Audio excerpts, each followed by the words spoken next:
Comme nous l'avons déjà dit, lors d'une entrevue télévisée ou radiophonique, une personnalité politique n'a aucune chance. Bonjour, monsieur le ministre. Bonjour, monsieur. Oui, c'est beau. Alors, vous avez déposé votre budget récemment et la réaction est plutôt négative. C'est-à-dire que c'est sûr que lorsqu'on dépose un budget, le but est de satisfaire le plus de citoyens et citoyennes, surtout les doyens et doyennes qui n'ont pas les moyens, les moyennes. Et finalement, tout cela ne mène à rien, Vous savez, quand un ministre dépose un budget fédéral, il y a toujours quelqu'un qui crie. Surtout quand il dépose dans son compte personnel. Vous aviez promis une baisse d'impôts pour les particuliers. J'ai pas vu ça dans votre budget. J'avais pas promis une baisse d'impôts pour les particuliers. Ah non, alors écoutons ici un extrait de votre discours électoral. Je promets une baisse d'impôts pour les particuliers. Oui, mais ça, c'est... Vous avez également promis de régler le cas des hôpitaux. Ainsi, dans votre budget... J'avais pas promis de régler le cas des hôpitaux. Ah non, voici un autre extrait de votre discours électoral. Je promets de régler le cas des hôpitaux. Eh bien, Et vous êtes accusé de 4 fraudes. Non, je suis pas accusé de 4 fraudes. Il s'agit bien de 4 fraudes. 4. On écoute un extrait de votre discours électoral. 4 fraudes. Pas 2, pas 3, là. 4. Et en plus, vous êtes soupçonné de coûter particulièrement cher à l'État. Vous affectionnez les hôtels 5 étoiles dispendieux. Non, faut pas exagérer, là. Ce sont des hôtels 4 étoiles, 9 pendieux. Alors finalement, dans ce budget-là, c'est qui est pénalisé? Personne n'est pénalisé. Eh oui, dites-le, c'est qui est pénalisé? Mais personne n'est pénalisé dans On écoute un extrait. La pénalité au Nordique au numéro 19,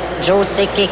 Vous voyez bien, c'est qui est pénalisé? Maudit Sekik. Juste avant votre budget, vous avez déclaré à la presse, et je vous cite, ce budget a pour but de favoriser les moyens nantis et non les classes industrielles. Nous mettons pas de la classe moyenne. Oui, mais là, vous avez un peu déformé mes propos. Et lorsque vous parlez des revenus annuels de la régie des loteries, vos chiffres sont faux. Pas du tout. Absolument qu'ils sont faux. Pas du tout. Nous en avons un extrait, écoutez bien. 3, 3, 9, 7, 16, 11, 12, 14, 8, 7, 6, 5, 2. Vous voyez bien que vos chiffres sont faux. On chante pas tout comme Nana Mouskouri. On fait une courte pause. Chaque voiture que nous fabriquons est rigoureusement mise à l'épreuve. La nouvelle Turota Cœur me voit, livrée telle qu'elle. Le secret de nos cafetières, c'est que nous les essayons. La cafetière Brown. Si les experts de la Superbanque régionale sont si qualifiés, c'est que pour travailler chez nous, ils ont dû passer de rigoureux tests.